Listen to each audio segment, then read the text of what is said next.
6 months ago, I got 5 Corydoras from my local pet store.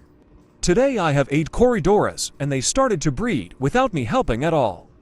This only happens if you have healthy Corydoras, so in this video, I will show you 10 tips to maximize the health of your Corydoras. Stick around for the 3 things I did to help my Corydoras be in the breeding mood at the end of the video. Tip 1a: keep water cool.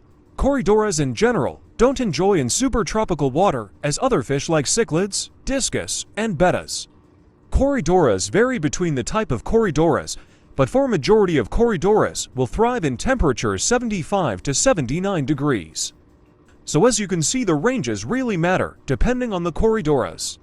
So before you raise the temperature, keep your Corydoras cool. Tip 2e: add floating plants. Corydoras may seem sort of shy, and it usually is for 2 reasons.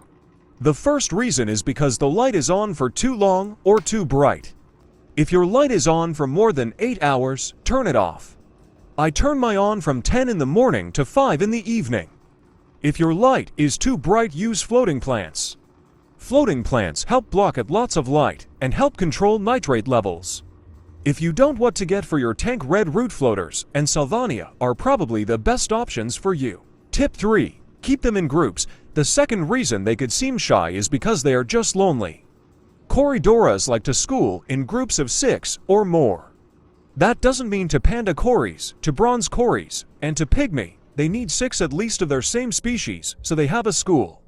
You're going to see better behavior and see them more active. Tip 4e: add flow. Cories in the wild live in streams in South America. They like the water be moving a little bit, nothing like crazy fast rivers. But a small flow that creates a current is much appreciated. If you are choosing a filter, go for hang on the back as they create flow for the cories. Tip 5e: use sand. Substrate is one of the most important things in the environment for your Corydoras. This is true because they are bottom dwellers and have barbels. They spend almost all of their time swimming on the ground. So picking the substrate is an important part of the setup. If you use a sharp substrate like gravel, they could cut their face up and lead to injury, which leads to infections. Sand lets them put their face into the sand to look and find food in the sand, just like in the wild. Tip 6: don't fill to top. This is one of the behaviors that only occurs with Corydoras, which is going crazy and then getting a fresh breath of air by leaping out the water. I don't know why they love to do this, but they do this more when they are younger. It's a way for them to get oxygen, and sometimes they jump too high and jump out the tank. This isn't common, but it's better to be safe than sorry. Tip 7: feed bloodworms. Worms is what cories mostly eat in the wild, but for some reason in our tanks we never feed them what they actually want. Cories will absolutely go crazy, as you can see, because of the high protein in these foods. It can either be frozen or live. Live is better, but way harder to use. I use frozen foods. It's very easy to use. If you want me to explain how to do, comment below and I'll make a video about it. Tip 8: don't overfood. This should be for every fish, but don't overfeed.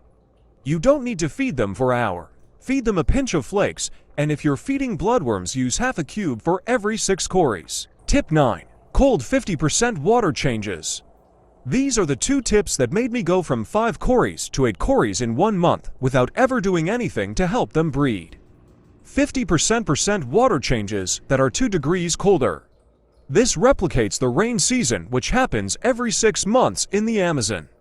So the water levels decrease first, then the rain falls. The parents understand this, so they wait for the water levels to rise and then have babies. In your tank, if you can take a large water change with a cold temperature, it tells them to breed, and then boom, babies. Tip 10: add lots of hiding spots. When the babies are here, they will probably become lunch for hungry parents or other tank mates in a tank like this. So what you need to do is boom, add hiding spots. Hiding spots allow the Corydoras babies to hide and grow up.